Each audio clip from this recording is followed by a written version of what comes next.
Assalamualaikum warahmatullahi wabarakatuh.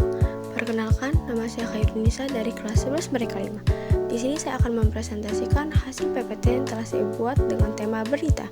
Yuk kita cari tahu apa sih berita itu menurut 3 sumber berikut. Sumber yang pertama ada dari Detik.com. Teks berita adalah teks yang menyampaikan kabar atau informasi mengenai peristiwa, faktual dan aktual kepada masyarakat. Faktual artinya sesuai fakta dan tidak mengada-ngada, sedangkan aktual artinya hangat atau baru saja terjadi. Yang kedua ada dari Wikipedia. Berita adalah laporan tercepat mengenai fakta atau ide terbaru yang benar, menarik atau penting bagi sebagian besar halayak, melalui media berkala seperti surat kabar, radio, televisi, atau media internet. Topik umum untuk laporan berita meliputi perang, pemerintah, politik, pendidikan, kesehatan, lingkungan, ekonomi, bisnis, mode, dan hiburan, serta acara atletik, acara unik atau tidak bias.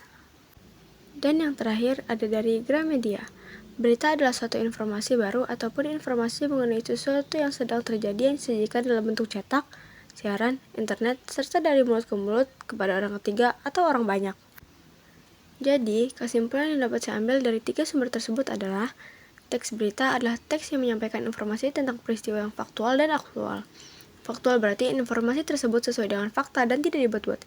Sementara aktual berarti informasi tersebut adalah berita terbaru atau baru saja terjadi. Berikut adalah berita yang beredar selama 1 pekan terakhir, yaitu tentang Regita Cecilia, selebgram Lampung yang dikabarkan meninggal karena tertabrak kereta api. Belum lama ini, warganet mendapat kabar duka dari Regita Cecilia, selebgram Lampung. Diketahui, ia dikabarkan meninggal setelah mobil yang dikendarainya tertabrak kereta api.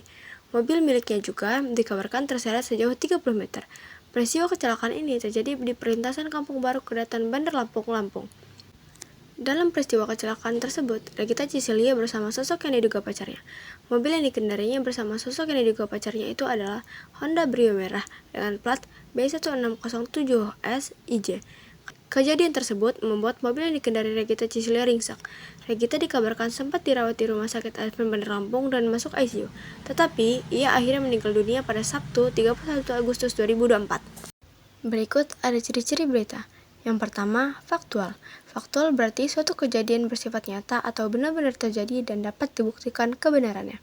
Dalam teks berita, faktual bisa bermakna fakta terbaru yang ditemukan dari suatu peristiwa lama atau peristiwa yang baru saja terjadi. Berita yang disampaikan tidak boleh bersifat membohongi dan memprovokasi masyarakat. 2. Aktual.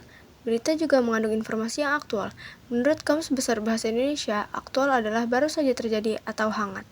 Aktual berarti suatu kejadian yang sedang hangat menjadi pembicaraan masyarakat. Berita yang hangat akan disajikan oleh lebih dari satu media massa, baik situs maupun non-situs, misalnya surat kabar. Oleh karena itu, cek silang selayaknya dilakukan pada informasi dari sumber non-situs, seperti surat kabar. 3. Akurat. Informasi yang disajikan dalam berita harus akurat, yakni mengandung data yang benar dan tepat. Periksa fakta informasi dengan cara memastikan sumber berita. Pastikan bahwa alamat situsnya adalah situs resmi dan sudah terverifikasi. Akan lebih baik jika dilakukan cek silang dengan sumber berita yang lain. Hal ini sebaiknya dilakukan pada sumber berita non-situs. Kebiasaan melakukan cek silang akan menumbuhkan kemampuan literasi digital agar mampu menjadi pemeriksa informasi secara berimbang. 4. Objektif. Sebuah berita harus objektif atau berimbang. Maksud lain objektif adalah berita tidak dibuat berdasarkan sudut pandang pribadi atau opini. Penulis berita harus memberikan fakta-fakta secara jelas dan tidak bias. 5. Sistematis. Sebuah berita harus disajikan secara sistematis atau berurutan agar jelas dan mudah dipahami. Berita disampaikan sesuai urutan kronologi bagaimana peristiwa atau kejadian tersebut terjadi. 6. Lengkap. Berita harus menyampaikan suatu peristiwa atau kejadian secara lengkap agar masyarakat mendapatkan informasi yang lengkap pula. Sebuah berita harus mengandung 5W, 1H. Unsur tersebut harus ada dalam berita agar tidak menimbulkan kerancuan dalam masyarakat. 7. Menarik. Berita harus menimbulkan rasa ingin tahu dan ketertarikan masyarakat untuk menyimak isi berita tersebut. Peristiwa yang menarik dan diminati oleh masyarakat biasanya bersifat menghibur, unik, memiliki unsur kedekatan, dan mengandung nilai kemanusiaan. Demikian presentasi yang dapat saya sampaikan, kurang lebihnya saya mohon maaf. Saya akhiri. Wassalamualaikum warahmatullahi wabarakatuh.